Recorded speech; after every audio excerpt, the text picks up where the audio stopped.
میں کہ یہ فساد کریں گے، اس کی دو وجہ ہو سکتی ہے۔ پہلی وجہ یہ ہے کہ اللہ نے جب انسان کو پیدا کرنے کا فیصلہ کیا، اللہ نے خود ہی فرما دیا کہ یہ ایسی مخلوق بنا رہا ہوں جس کا ابو البشر جو ہے وہ آدم ہے، اور پھر اس کی گھر والی اماں حوا ہے، پھر اس سے آگے یہ مخلوق بڑھے گی، اور پھر اس مخلوق میں سے بعض میرا کہنا ماننے والے ہوں گے، بعض نافرمان ہوں گے۔ جو نافرمان ہوں گے وہ فساد کریں گے، اور جو ماننے والے ہوں گے وہ میری عبادت کریں گے۔ اللہ نے پوری بات فرشتوں کو فرما دی۔ اب جب فرشتوں نے سوچا کہ یہ آگے قیامت تک جب یہ مخلوق بڑھتی رہے گی اور یہ فساد کرنے والے ہوں گے اور لڑائی ہوگی، تو ایسے دنیا کے اندر سارا نظام خراب ہوگا، قتل و غارت ہوگی، تو اللہ کو تو ضرورت بھی نہیں ہے، ہم اللہ کی پاکی بیان کر رہے ہیں۔ اس وجہ سے انہوں نے عرض کیا کہ ہم آپ کی پاکی اور تعریف کرنے کے لیے کافی ہیں، اس لڑاکی مخلوق کو پیدا کرنے کا کیا فائدہ۔ دوسری وجہ یہ ہو سکتی ہے کہ جب اللہ نے انسان کو پیدا کرنے کا فیصلہ کیا تو اللہ نے جس مادے سے انسان کی تخلیق کا فیصلہ فرمایا کہ مٹی ہے، آگ ہے، ہوا ہے، پانی ہے، وہ اس کی تاثیر جانتے تھے فرشتے کہ اس کے اندر فساد والا مادہ ہے، اس سے تو فساد پھیلے گا، اللہ کی نافرمانی ہوگی۔ پہلے تو اللہ کی فرما برداری ہو رہی ہے، اللہ کی پاکی بیان ہو رہی ہے، اب اللہ کی نافرمانی ہوگی۔ اس وجہ سے انہوں نے عرض کیا، اور یہ عرض کرنا کوئی اللہ کی بے ادبی کے طور پہ نہیں تھا، نافرمانی کے طور پہ نہیں تھا، بلکہ یہ اس لیے تھا جیسے ایک گھر کے اندر ایک ملازم ہو اور وہ سارے کام سنبھالے ہوئے ہو، اور کوئی چھوٹا سا کام ہو تو آقا کہے کہ میں ایک اور خادم لے کے آتا ہوں، تو وہ محبت کی وجہ سے کہہ دیتا ہے کہ یہ کام تو میں بھی آقا کر لوں گا۔ تو اللہ کے سامنے اس وجہ سے فرشتے عرض کر رہے تھے کہ اگر آپ کی عبادت میں کوئی کمی ہے تو اور احکامات ہمیں دے دیں، ہم وہ بھی بجا لائیں گے، اس کی بھی عبادت کریں گے، آپ کا کہنا مانیں گے، آپ کے حکموں کی تعمیل کریں گے۔ اس وجہ سے فرشتوں نے یہ عرض کیا۔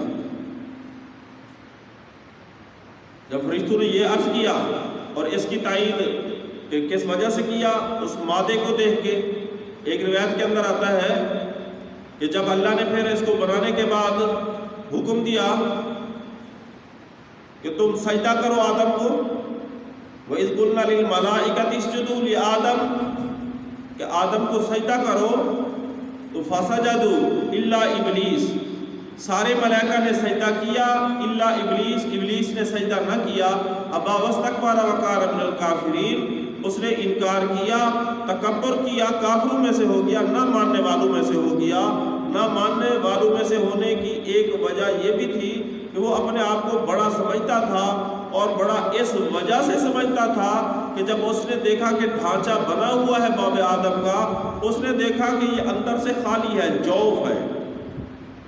جب اندر سے یہ جوف ہے، انہوں نے دیکھا کہ ہم تو ادھر ادھر سے خالی نہیں ہیں، اور یہ اندر سے خالی ہے۔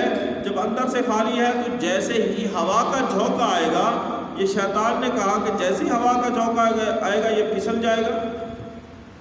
اس وقت شیطان اپنی فراست سے سمجھا تھا کہ جس طرح ہوا کا جھونکا آئے گا یہ اسی طرح ڈھل جائے گا، اس وجہ سے شیطان نے سجدے سے انکار کیا۔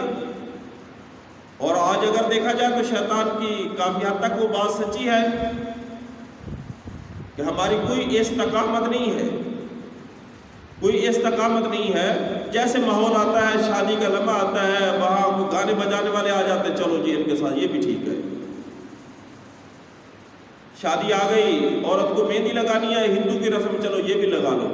مہندی کھولنی ہے، سکھوں کی رسم ہے، چلو یہ بھی کر لو۔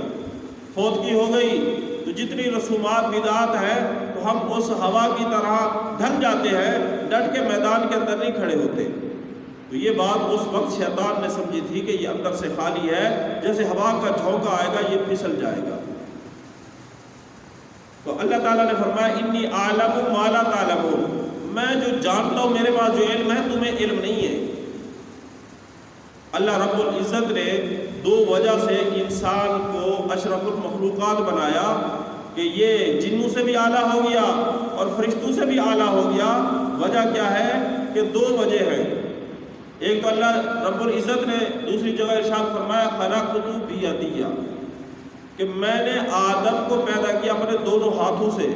اللہ نے جتنی مخلوقات بنائی سب کو کن کے ذریعے بنایا، لیکن جب انسان کی باری آئی تو اللہ رب العزت نے یہ فرمایا کہ میں نے انسان کو اپنے دونوں ہاتھوں سے بنایا۔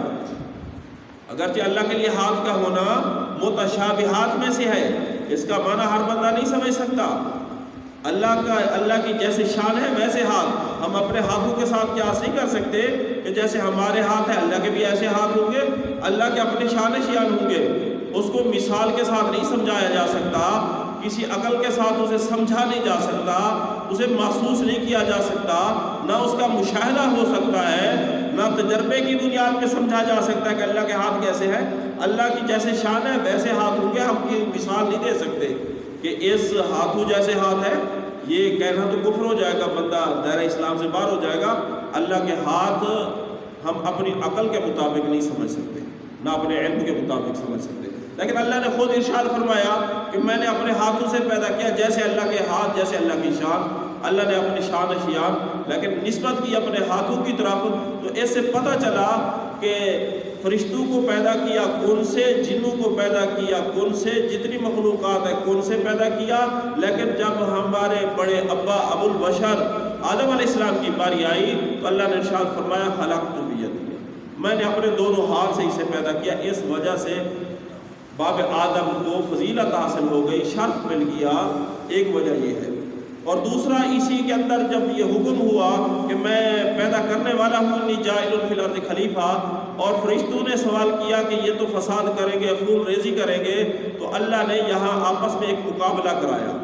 اللہ نے ارشاد فرمایا وعلم آدم الاسماء كلها ثم عرضهم على الملائکۃ، اللہ خود فرماتے ہیں میں نے چند چیزوں کے نام سکھا دیے، وعلم علم دے دیا آدم کو، وعلم آدم الاسماء كلها، اور پھر انہی چیزوں کو، اب یہ جو قرآن مجید ہے یہاں عام طور پہ یوں سمجھنے کی کوشش کی جاتی ہے کہ اللہ نے کوئی علیحدہ آدم کو بلا کے ان چیزوں کا علم دے دیا، نہیں، اللہ نے انسان کو صلاحیت ہی فرشتوں سے اتنی زیادہ دی، فرشتے بھی سن رہے تھے جب اللہ نے یہ سبق پڑھایا، یہ علم دیا، تو فرشتے کوئی الگ نہیں تھے، فرشتے بھی سن رہے تھے، لیکن فرشتوں کے اندر یہ صفت نہیں ہے کہ وہ بات کو سمجھے اور سمجھنے کے بعد اسے حفظ کرے، جیسے ہم سبق یاد کرتے ہیں، یہ اللہ نے فرشتوں کو صلاحیت ہی نہیں دی کہ وہ کافی ساری کتابیں یاد کر لیں،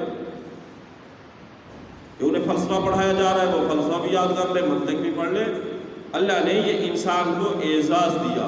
اب وہ جو سبق تھا تو وہ سبق جو پڑھایا وہ فرشتوں کو بھی پڑھایا اور انسان کو بھی، انسان نے اپنا سبق یاد کر لیا اور فرشتے یاد نہ کر سکے۔ وَعَلَّمَ آدَمَ الْأَسْمَاءَ كُلَّهَا ثُمَّ عَرَضَهُمْ عَلَى الْمَلَائِكَةِ، پھر اللہ نے فرشتوں سے سوال کیا کہ بتاؤ، فَقَالَ أَنبِئُونِي بِأَسْمَاءِ هَؤُلَاءِ إِن كُنتُمْ صَادِقِينَ، اگر تم اپنے دعوے میں سچے ہو کہ یہ فساد کریں گے، خون ریزی کریں گے، ان کے پیدا ہونے کا کوئی مقصد نہیں، کوئی فائدہ نہیں، تو پھر جو میں نے آپ کو سبق پڑھایا ہے آپ وہ سبق سنا دو، ان چیزوں کے نام بتا دو، ان چیزوں کے ذرا نام بتا دو۔ جب یہ بتایا تو فوراً وہ کہہ پڑے قالوا سبحانک لا علم لنا الا ما علمتنا انک انت العلیم الحکیم، آپ کی ذات پاک ہے، آپ کو پتہ ہے، ہمیں کسی چیز کا پتہ نہیں، آپ ہی جاننے والے ہیں، ہمیں کسی چیز کی کوئی خبر نہیں، اپنی شکست تسلیم کر دی۔ اب اللہ نے آدم علیہ السلام کو خطاب فرمایا، اللہ نے فرمایا قال یا آدم انبئهم باسمائهم، آیا آدم تو ذرا بتا ان چیزوں کے نام، ان چیزوں کے تو نام بتا، فرشتے تو نہیں بتا سکے، ان چیزوں کے تو ہی ذرا نام بتا دے۔ تو اب آدم علیہ السلام نے یہ ساری چیزوں کے نام بتائے۔ اللہ نے فرمایا یا آدم انبئهم باسمائهم، تو فلما نبأها، اب آدم علیہ السلام نے ان چیزوں کے سارے نام بتا دیے۔ جب نام بتا دیے تو اللہ نے اس وجہ سے آدم علیہ السلام کو فرشتوں سے، جنوں سے، ساری مخلوق سے جو فضیلت دی وہ اس علم کی وجہ سے عطا فرمائی۔ علم کی وجہ سے انسان کو فضیلت حاصل ہے۔ تو علم کی فضیلت کا اندازہ ہو گیا، ایک تو اللہ نے اپنے ہاتھوں سے بنایا، اور دوسرے نمبر پر اللہ نے انسان کو علم کی استعداد دی ہے کہ یہ علم حاصل کر سکتا ہے، جس کی وجہ سے اللہ نے آدم علیہ السلام کو فضیلت دی، اور اب فرشتوں کو حکم دیا وَإِذْ قُلْنَا لِلْمَلَائِكَةِ اسْجُدُوا لِآدَمَ کہ اس آدم کی اب فضیلت زیادہ ہے، یہ اشرف المخلوقات ہے، اسے سجدہ کرنا پڑے گا۔ سجدے کا حکم دیا۔ اب فرشتوں کے اندر نافرمانی کا مادہ ہی نہیں ہوتا، تو ایک دم سارے فرشتے سجدے میں گر گئے۔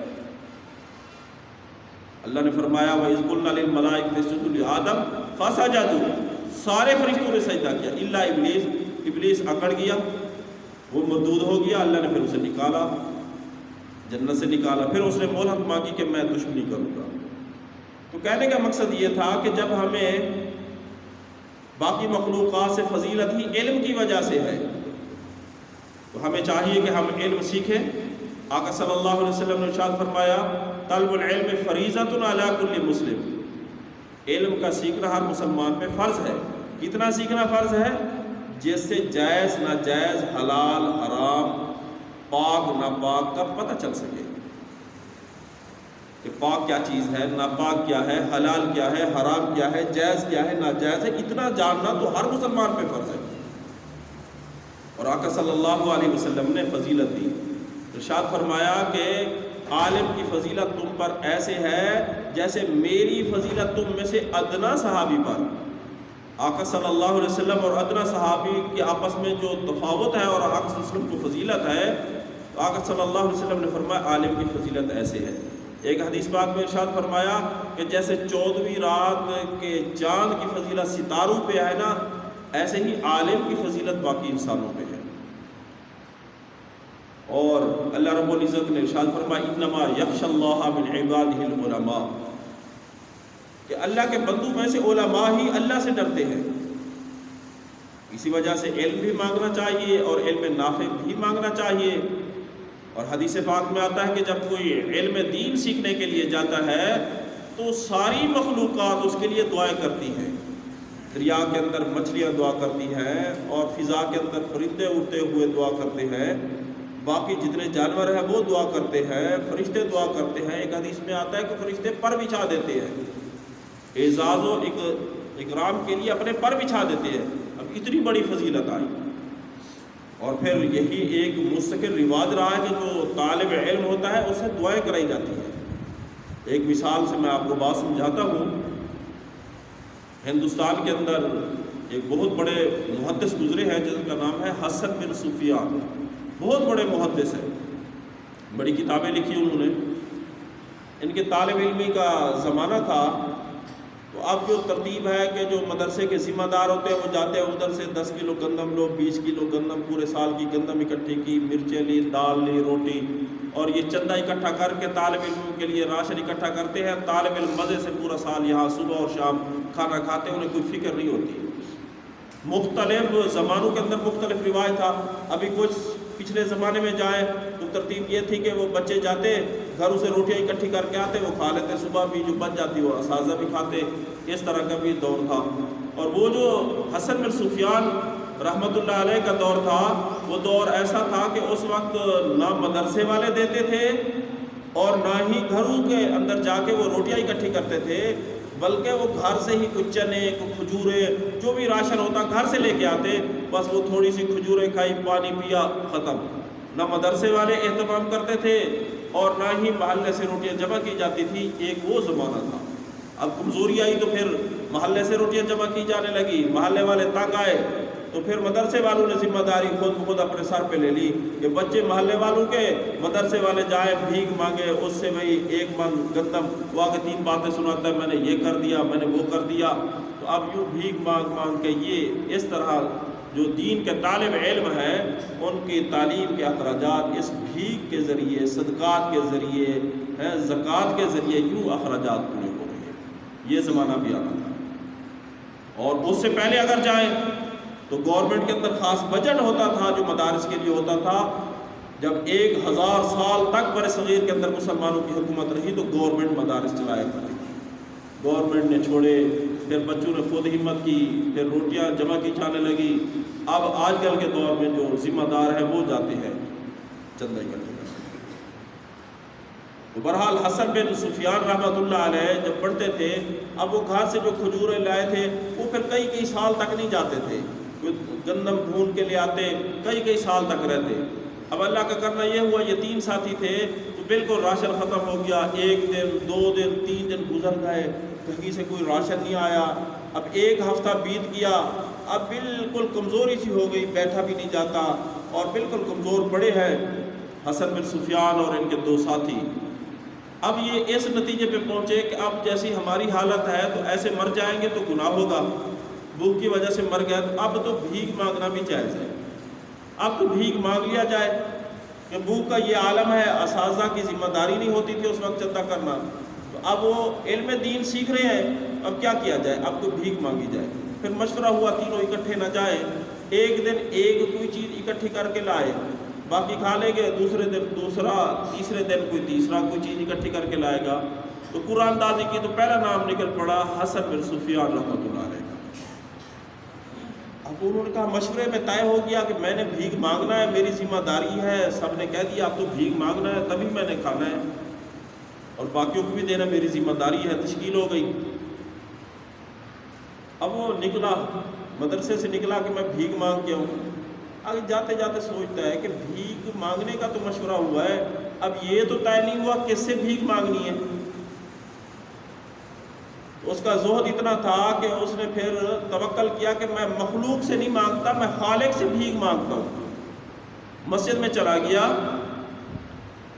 اور پھر اللہ تعالیٰ سے اس نے اپنے انداز میں گریہ زاری کی، اللہ تعالیٰ سے بھیک مانگی کہ ہم بھوکے ہیں، 1 ہفتے سے کھانے کے لیے کچھ نہیں، یا اللہ کچھ کھانے کے لیے دے دے۔ اس نے جب دعا مانگی تو وقت کے بادشاہ کو خواب آیا اور اس پہ ایک آگ کا کوڑا اس کے سامنے دکھایا گیا کہ تیری ساری سلطنت جل جائے گی، تیرا سارا خزانہ جل جائے گا اگر تو نے حسن بن سفیان اور اس کے ساتھیوں کو فلاں مسجد میں کھانا نہ پہنچایا۔ اس نے اسی وقت اٹھایا، اپنے ملازموں کو راشن دیا کہ یہ جاؤ فلاں مسجد کے اندر حسن بن سفیان کو دے کے آؤ اور اس کو کہہ کے آؤ کہ کل میں آپ کی زیارت کے لیے حاضر ہوں گا اور بھی آپ کی ضروریات میں پوری کرنے کے لیے ساز و سامان ساتھ لے کے آؤں گا۔ اب جب وہ راشن پہنچا مسجد کے اندر، حسن بن سفیان کا پوچھا گیا، انہیں راشن دیا تو انہوں نے راشن تو وصول کر لیا۔ جب وہ قاصد واپس چلے آئے تو اب آپس میں مشورہ ہوا کہ اب کیا کیا جائے۔ صبح تو لوگ آ جائیں گے دعا کرانے کے لیے، ہماری شہرت ہو جائے گی کہ یہ اتنے پہنچے ہوئے ہیں کہ بادشاہ نے اس کے لیے خزانوں کا منہ کھول دیا،